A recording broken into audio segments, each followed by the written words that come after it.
6 or 7 years ago, I was thinking about starting to do some lectures, and I thought about this place, and it was just kind of a pipe dream in my head that I could attract enough people to even need a place this big. And now, standing at the door and talking to all of you coming in and seeing so many of my patients in this group makes me feel good, because it makes me feel like I've given enough and that you trust me enough to come here and hear what I have to say tonight. And I'm here for you. And most people don't understand how seriously I take this. I want to make sure that what I tell you is without a doubt certain. And it is. I've put this into practice in my life. I've seen it in many patients, and I know that it works. And I've done the research on it. So if you listen to me tonight and you're willing to make some changes in your lifestyle, in your diet, you can be as healthy as you want to be. And that, I promise you, is the truth. So to achieve all that, we really need to make a change in the way we look at healthcare in this country. Healthcare as it is now doesn't work. Has anybody noticed? The government seems to think that more insurance is the answer, or better insurance. And the insurance companies certainly think that more insurance is the answer. That's why they jumped into bed with the government and forced us all to buy insurance that really wasn't very good. But if we all had the same insurance that Congress has, that top-end, top-shelf insurance that covers everything just like Congress has, not the stuff they made us buy, we would be no healthier as a country. And so I think it's very important that we look at our healthcare system and try to figure out what's wrong with it, because if we keep going down this path without changing, nobody's getting any healthier, and you and I, instead of being on the beach when we're ready to retire, we'll spend our years in a nursing home. And that's not for me, I can promise you that. Health really is, it's very complex, but it's overcomplicated in our society today. And there are things that you can do on your own to increase your health tremendously, but you won't act on them because things you hear on television, things you hear on the radio that tell you, well, maybe there's a magic cure for this. Well, maybe there's a magic cure for that. And it's simply not true. The magic comes from within our body. And we'll touch on more of that as we go here. I submit to you now that healthcare in its current form cannot work. And it cannot work for very long, and it really hasn't worked very well over time. I watched my grandparents linger and die in a nursing home. You know, I've seen many patients go that route because they lose the ability to take care of themselves as they get older. We need to take a long, hard look at how we live in this country and how we eat, and we need to make some serious changes if we want a different result. If we keep doing things the same way, nothing will change. And so what I'm going to give you tonight is information that you can put into place and start using right away. I highly encourage you to do it because it's been tremendous for me. And I'll tell you about a couple of my health issues that no medical doctor had an answer for, and yet the answer happened. And it came along because of things that I did for myself. So you need to listen close. I just want you to think about this. And when I give you the answer to your health issues, then you know there's another way. Right now, most people go through life and don't realize there is a better way, a way to be actually healthy and not even give health a thought. The problem with healthcare in this country in general is, the major overall overarching problem is, no drug and no surgery actually creates health. They can pull your foot out of an early grave, and they saved my butt a couple of times, I can tell you that, before I really knew what I was doing. And who knows, tonight if I turn around and fall off the stage, I might need their help too. So, but the fact of the matter is, drugs and surgery don't create health. They bail you out of a health crisis. So when you go see your doctor because you're deathly ill and you just feel terrible, Many times there's other ways around that than drugs, but we've been conditioned to look at drugs as the answer. Drugs should be a crutch. And if you're so sick that you need drugs or you need surgery, use it. But don't depend on it 100% for your health, because it won't create health. That comes from within. Health comes from within our body. It was put there by design. And health evolves from, I don't want to use the word evolves, but health blossoms from efforts that we make to increase efficiencies in our body. If you can improve the way your body works, health is a natural consequence. And it's just powerful beyond belief. I've seen some amazing things that people have done health-wise. Rather than look at certain organs, that we need to look at the body as a whole. So out of all these organs up there, can anybody here tell me which organ's most important in creating health? Does anybody have a clue? I hear heart, I hear brain. See, we've all been brainwashed by medicine. They're all important. Your body has 40 trillion cells in it, and each one does its own little function on its own, and yet that function contributes to the wellness of the whole being. But your body is designed to draw all those workings together and function as a whole. And if that doesn't put you in awe, then we need to check you for a pulse, because it's possible you're already gone. But the interesting thing is, when we do go to this and treat the body as a whole and figure out how to feed it right and figure out how to make all the cells work better individually and thus work well as a team, we get some interesting things that happen. Energy levels increase. You stop yawning after lunch. You stop snoring. Your blood pressure is normalized. Your cholesterol goes down. Your triglycerides go down. Your blood sugar stabilizes, all without drugs. How could that be? I mean, we've all been taught that when you have these problems, you better get on a prescription or you're probably going to die. I'm not beating down using medications as a crutch. I think some people need that. But when you get that prescription and you think that the problem is solved, all you've done is altered your chemistries in a way to stop symptoms. You have not gone to the underlying cause of the issue. If you want to be well, you better figure out what the problem is and fix it. Then you have a chance to be well. I don't care what age you are. You can be healthier than you are just by putting these things into action. I think this is where healthcare needs to go in the future. We can find things that are just starting to be an issue, even before the symptom arises, and correct the chemistry in your body by feeding it better. Maybe add a little bit of exercise. It's kind of funny because it's all the things that, Grandma said we should do, eat more fruits and vegetables, all that kind of stuff. And it's all coming back to roost now. So wouldn't that make more sense than waiting until you have full-blown disease and then going on a drug that you have to stay on for the rest of your life that really doesn't fix the problem? It just masks it. And the problem with drugs that I see with my patients, and I'm sure it's true for every doctor, is that patients come in and they're on one drug, and then you see them 5 years later and they're on 3, and then you see them 10 years later and they're on 12 or 15 different medications. Because the longer you're on medications, the more chance there is of side effects rearing their ugly head, and then you add another drug, and then you add another drug, and then those interact, and the chances of side effects become tremendous. And before you know it, you're on 12 different medications every day. I've had patients tell me that for certain types of health issues, they were going to spend anywhere from $60,000 to $80,000 a year. I don't care if you're spending that yourself or if the insurance is paying it, that's all going to come to a screeching halt somewhere down the line. It just can't keep going like that.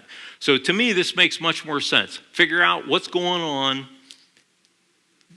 fix the problem, and let's see it improve. And I have yet to see anybody who doesn't show improvement. So the body can take care of itself. National Institutes of Health had a study that I read that said that 40 to 60% of all cancers could be prevented simply by changing your diet. Is that pretty powerful stuff? 40 to 60%. But I think the key is doing it before you get to that critical stage. As a matter of fact, with cancer, it's extremely important that you catch things as early as possible before you even call it cancer. Because everybody has the possibility of cancer arising in their body. It's a genetic mishap. And every time your cells change over, you have the chance of that happening. And so this is a new approach, and I think you're going to see more of this down the road as our healthcare system starts to kind of unwind. As a matter of fact, medical doctors are already starting down this path. Harvard has a school of, I think it's in their School of Public Health, actually, that they have where doctors can go and learn to teach patients lifestyle changes. So, and that's the fun part, really. What I know about getting healthy, you could read anywhere in a book. You can read, even in my cholesterol book, you could follow the 3-week diet in here and get much healthier. But helping people to figure out how to work it into their life, that's the challenge. Because we all have these little habits that are so hard to break. And that is the fun part, is trying to help people change their habits. That there actually is a miracle waiting in your body to be ignited if you're willing to do what it takes to light the fuse and get things going. And I don't take the word miracle lightly, because it's been abused really probably ever since the dawn of television and radio. Probably way before that, because the snake oil salesman probably used it too. So I don't take that lightly. I tried to find a better word, but honestly, whenever I think about this and I think about how the body works and the magnificent design that is built into it, I can't come up with a word that describes it better. And so I'm going to go with miracle, and I'm going to try to prove it to you here. This is the basis of the miracle that's within your body. Your blood is miraculous. You know that I told you there were 40 trillion cells in the human body? 70%, almost 3/4 of all the cells in your body are blood cells. And the majority of those are red blood cells. That's how important they are. And when I tell you about how red blood cells work and how many are made in your body every second and how they keep you alive and how they can actually change your health within weeks, you're going to go home and you're going to be laying in bed thinking about this tonight, I promise you. But so red blood cells are basically these little biconcave discs. This is my little sponge that I turned into a red blood cell, and I like to keep it around because it keeps me thinking about my blood and the health and how I can affect that health. So these red blood cells in your body, they have two basic purposes, two basic jobs. The first is to pick up oxygen in your lungs and take it to the furthest reaches of your body, to the last cell on the end of your little toe, to the last cell on the end of your pinky, to your brain, everywhere. They all serve the same purpose. And each one is not specific for any one area. They go everywhere. And to do that job, to deliver oxygen, they have to travel through, during their lifetime, 26,000 miles of blood vessels. So let me rephrase that a different way. There are 26,000 miles of blood vessels inside your body. So if we took them all out, stretched them out end to end, I often think about this because, if we took you out on the street and ran over you with a steamroller a few times and stretched you out as far as we could, you're not going to reach around the world. But if we stretch all these blood vessels end to end, 26,000 miles. That includes the capillaries, which are microscopic. And these red blood cells are microscopic. As a matter of fact, the really cool thing that I love to talk about, and this is what I actually, you guys are going to think I'm really weird, but this is the kind of stuff I lay awake thinking about at night. But red blood cells are actually 2 to 3 times larger in diameter than the capillaries they have to go through to drop off oxygen to your body cells. 3 times larger.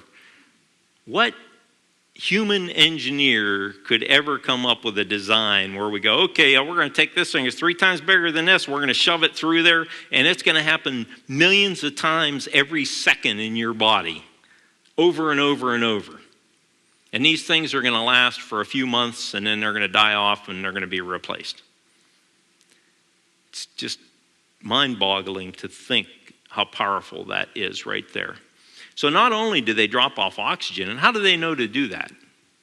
You know, how is that the design is that these will pick up oxygen, and by squeezing through this capillary, they can drop off an oxygen molecule to the cells.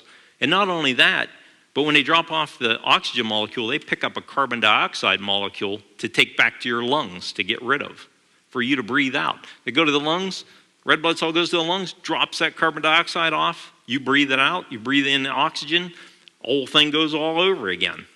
It's endless.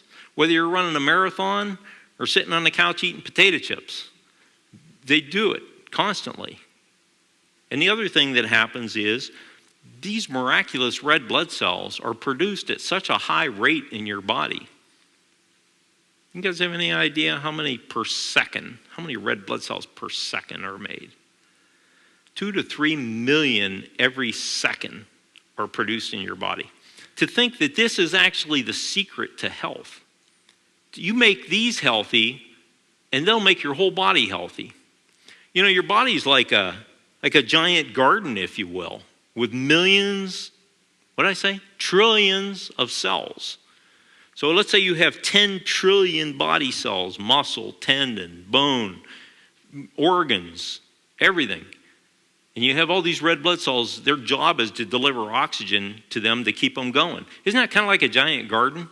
If you had a giant garden and you had irrigation going to the plants, what would happen if some of the plants didn't get enough water? If part of your garden, if part of your body doesn't get oxygen supply, guess what's going to happen? Those cells are going to slow down, and if they slow down too much, they're going to die. And so here's what I want you to think about when we hear about the terrible scourge of something like Alzheimer's disease. I know what the answer to Alzheimer's is, and I'm not like a rocket scientist. There are people out there way smarter, well, a whole bunch of people way smarter than me. But I look at that and I go, well, look, we know that in older people, and I see this on brain scan reports all the time with people, not that I do them, but I get the reports sometimes when I order patients' records, that if somebody's over 50, 60 years old, many times the radiologist will note signs of loss of brain size.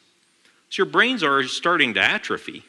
And they wonder why people over 50 and 60 start to maybe not quite have such sharp memory and maybe not quite be as sharp at doing even physical things, even having good agility, things like that. You know, people trip more. Maybe you guys know this personally. All those things play into brain function. And as you get older, you've had a slower delivery of oxygen to your brain over a long period of time from the time you were in the womb, because, you know, maybe your mother didn't eat quite as healthy as she should have. For some of us, you know, and mine didn't, but maybe your mother smoked. And all those things play into reducing oxygen delivery to your body, even in the womb. And then as you grew up, and, you know, what is tomorrow's Halloween? And I always love this time of year. We love our kids so much that we want to poison them. It's just amazing, you know. So, and you know what? I fell under that same thing too. Is tradition. Tradition's a dangerous thing. It really is. But so going back to the Alzheimer's thing, if these red blood cells aren't healthy enough to get where they need to go regularly and fast, up to speed like they should, you start to get atrophy of brain tissue. And what do they find in Alzheimer's patients? They find parts of the brain that are atrophied, and they find these entanglements that are actually scar tissue, probably of some sort, that happens as the brain is deteriorating. Some societies with certain types of diets tend to have what they call higher blood viscosity or resistance to flow. So if your blood is more resistant to flow than it should be, then it's not going to get around your body as fast as it should. That's part of the problem. The other problem is the membrane of these red blood cells. And Dawn, if you go to the next slide. So these are red blood cells right here coming down through an arterial, and then they kind of make the exit to go out a capillary. It's a graphic representation. If you saw real speed, real life stuff, it's really cool to see, and they do have that available. Matter of fact, if I get to the second set of slides, I'll show you a picture of my cat's ear that's really cool. You can really see the circulation in her ear. But so other than sleeping, she's good for that too. She's a model. But so these red blood cells have to go through these capillaries that are 3 times smaller, don't forget, sometimes twice, sometimes half the size of the red blood cell. So to do that, the red blood cell has to be able to squeeze and slide through there very quickly. Because any slowdown, what's that do to all this? Slows it all down and backs it all up. What happens when you have millions of capillaries where red blood cells are having a hard time getting through? What happens to your blood pressure? It goes up because your heart works harder and your body says, hey, we need more oxygen out here. And so this is one of the things that I can tell you for a fact that improves with diet, this speed of these red blood cells passing through the capillaries. And here's why. That outer membrane of the red blood cells is made up of things that you eat. That made everybody get real quiet real fast, because you know that Americans don't eat very healthy. We all grew up with a diet that our parents thought was healthy. I had meat at every meal and dessert after dinner most nights and things like that. And you had to eat your 3 meals a day, and you had to drink your glass of milk and all that kind of stuff. And it just so happens that we know that there is a diet that helps these red blood cells be more slippery and more flexible, and that is a plant-based diet. It's not me saying it. It's the National Institutes of Health. It's the American Cancer Society. It's the American Heart Association. Everybody's on board, and everybody realizes that a more plant-based diet is healthier for us. Well, it's no darn wonder that Americans are so sick, because compared to the rest of the world, our diets are really pretty bad. And we eat so many things that we shouldn't necessarily eat.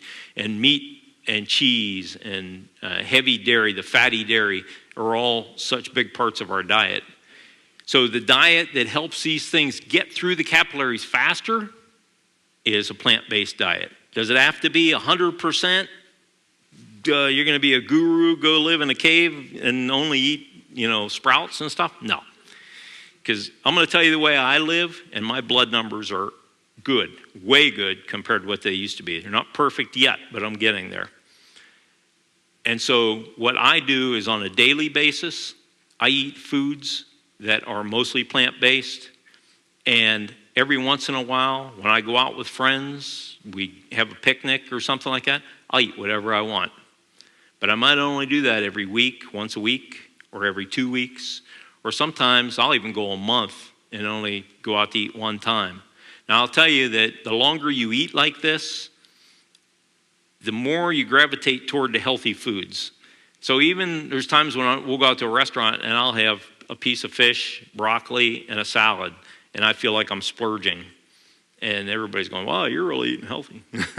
So it all changes. The more when you start to do it, it all improves, and over time you feel so much better, and after a while you start noticing foods, when you eat them, you don't feel so good, you're kind of tired the next day, maybe you have digestive issues, and you naturally gravitate away from those things. So don't panic and think you have to become a vegan. As a matter of fact, I know vegans, I've met vegans who are some of the unhealthiest people I've ever met, because they eat too many breads and too many pastas. That's the main part of their food. And most flour today is stripped of the nutrients, and then they think they can put nutrients back in and make it healthy again, and it doesn't happen that way. The whole germ, whole wheat germ, whole oat, everything that's like natural. If you're going to eat bread, make sure that bread feels like a brick in your hand. It should be heavy. Then you know that there's a lot of nutrients, a lot of whole grains in there. And there are certain ones that are good. You're welcome to call me anytime or email me. The pamphlets that you got, it has my website on there. You can email me on there, ask me questions. I'm more than happy to answer anything along those lines. So these red blood cells, the key to getting you healthy is this. And here's why that is. We want these to get through there faster, right? So to deliver oxygen faster and pick up the carbon dioxide from our cells, because you don't want to leave that carbon dioxide there. If you're not getting oxygen there fast enough and the carbon dioxide is not getting picked up fast enough, you almost get kind of a polluted cell environment. And we don't want to be like that. You know, pretty soon it'll be like the Mahoning River was back in the 70s. You don't want that. The fish all had tumors on them. But so to do that, to get these healthy, here's the miracle of the whole thing, as if all this wasn't enough, because to me, it's all miraculous. But here's the miracle. Your body produces 2 to 3 million of these every second, which is miraculous enough. But on top of that, every 3 to 4 months, you have all brand new red blood cells. It happens gradually. So every second it's happening. Every 3 to 4 months, you've replaced all of them. So that means no matter where you're at health-wise, over 3 to 4 months, you can totally rejuvenate your blood health. Now, if you wanted to be like a guru and just eat, green vegetables and just eat fruits, you'd get there faster. If you're going to be like me, a stubborn old kind of hunky that, grew up eating the way I did, and some of that's hard to change, I know that my blood is much healthier than it was, and I can give you several examples of why. But for one thing, my cholesterol is normal now, and my triglycerides are normal. And back when I was writing my book, I would have my blood drawn every week at a lab to get it tested to see what was happening with it, because I wanted to see what happened with the lipids. I only tested the cholesterol, HDL, LDL, and triglycerides. Little did I know there were a lot of other things happening in the blood, and I've learned later how that kind of diet really affects and improves all these other aspects of the diet, of the blood. But one thing I noticed, I also had a machine in my office, and I would test daily. I wanted to see what was happening to my blood, so I would stick my finger every day. And for the first week, I would stick my finger, and the blood would sit on the end of my finger like a clump, like jelly. Basically, a little thinner than jelly. By the beginning of the second week, I'd stick my finger and the blood would run off. So you can visibly see a difference in your blood flow, in your blood viscosity, by changing to a plant-based diet. Now, I was pretty strict. If you follow the diet in my book, you'll see that it was a fairly strict diet. So you can get those kind of results if you put that kind of effort into it. But what I want you to know is, miracle-wise, everybody has a miracle waiting in their own body. If you want to ignite it and you want to accept what I say, I'm not asking you to believe me, and I'm not asking you to, hand over your wallet tonight or something. What I want you to do is to make the effort on your own and see how your health changes. But the best way to do it is to get your blood done, get your blood tested, and follow a good diet for several months and get it tested again. Because you will be amazed. And you're going to be like me, and you're going to be a little ticked off that we've been misled for so long. I think about the things that I've suffered in my life needlessly because I wasn't given this information. The information is out there. You'll probably have a hard time finding it. I had to dig to find it, and I knew what I was looking for the most part. Some of it I happened onto, but it's powerful, powerful stuff. If anybody here has issues with digestion, acid reflux, what they call GERD, gastroesophageal reflux disease. It's funny, back when I was a kid, I remember they used to call that heartburn. Now they came up with this big long name for it so they could create a drug for it, I guess because Rolaids wasn't good enough. But anyway, it's profitable for them for sure. But digestive issues, urinary tract, reproductive issues, nerve-related issues, whether it's the brain, things like Alzheimer's or Parkinson's. Get this, here's something I really wanted to get out to you about drugs. A lot of people I see over the age of 50 or 60 are on blood thinners. You all probably know somebody that's on a blood thinner. That's the world's biggest misnomer. They're not blood thinners at all. They're anticoagulants. They actually stifle your blood's ability to coagulate and clot, which for some people it's a good thing because their blood is probably so viscous and so unhealthy that they run a good chance because of the irritation in the inner linings of the blood vessels and all. They run a good chance of creating a clot. So maybe for some people that's okay. Me, I don't want to have bruising all over my arms as I get older or my whole body. I remember my dad when he was really, I think in his late 70s or 80s when they put him on that, and he had had a clotting stroke, so it was kind of important for him to take it if he wasn't going to do anything different, and I didn't know back then what to do different. So, but he would show up and he would have bruises on his arms. I'm like, Dad, what, did you bump your arm? I don't even know, David, just came out, That's because your blood, it's so hard to regulate the blood perfectly to keep it from leaking out of the blood vessels. And it's just a game that they have to play with the body. And when people take Coumadin, you have to go get tested regularly, make sure you're not going to bleed to death internally. So the cool thing about this is it's been proved that a plant-based diet thins your blood naturally. And the really neat thing about it is it preserves the clotting aspects of the blood normally. So even though your blood gets thinner and flows more smoothly, which Plavix and Coumadin and all these drugs don't do, it actually still clots the same as it did, and probably better, more healthfully. So that's something to think about. The advantages of a plant-based diet over using drugs as treatment are infinite. And as I said in the beginning, the problem is that using drugs and surgery, they don't make health. They don't create health.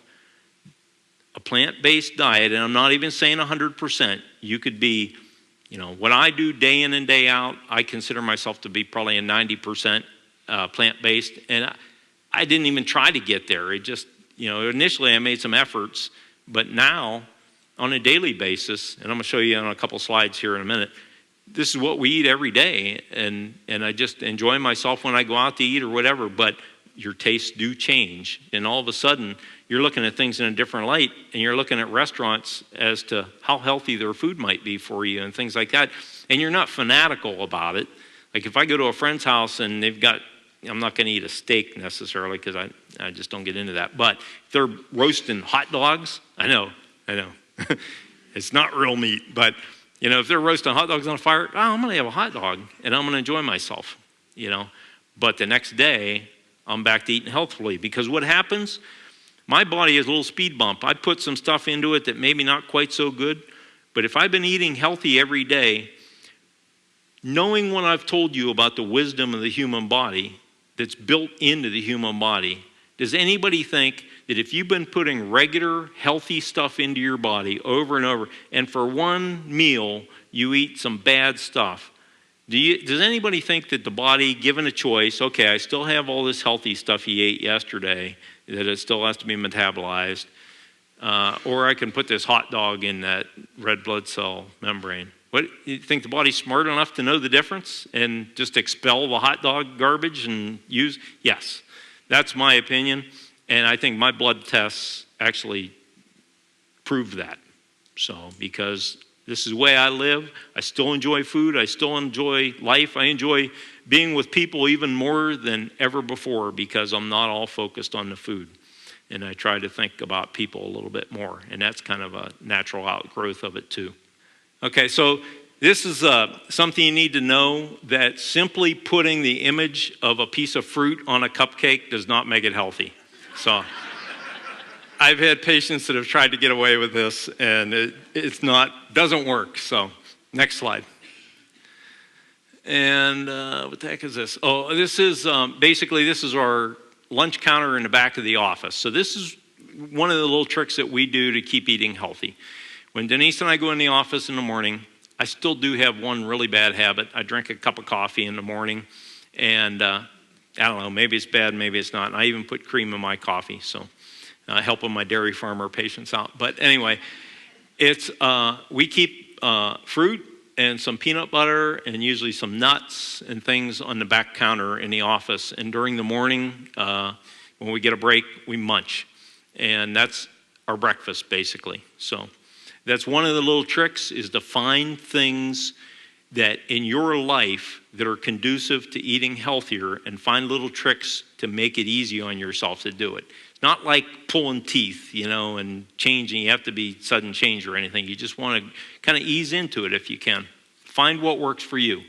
Next slide, please. Okay, this is my typical lunch, 3 days a week or so. Let's see, is that? Yeah, that's oatmeal with blueberries and walnuts.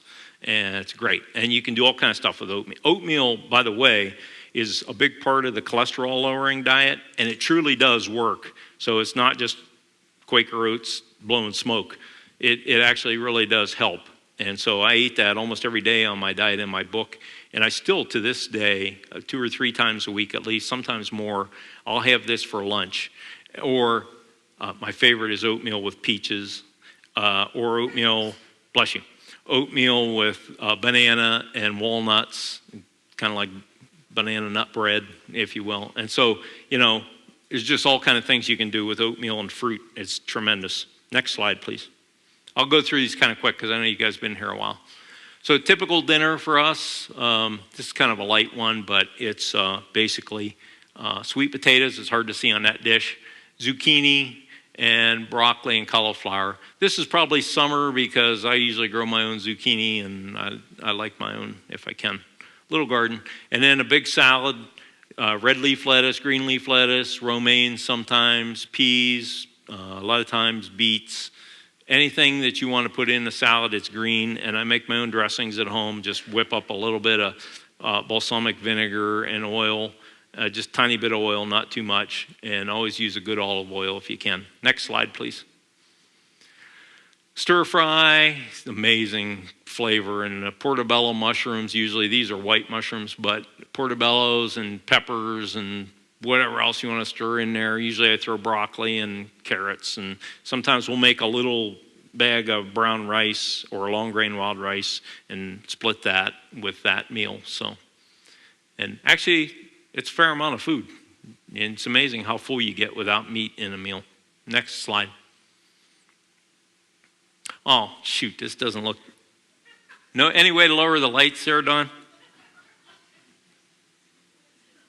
This is the kitty's ear here, upside down, because I didn't have time to get the slide in straight.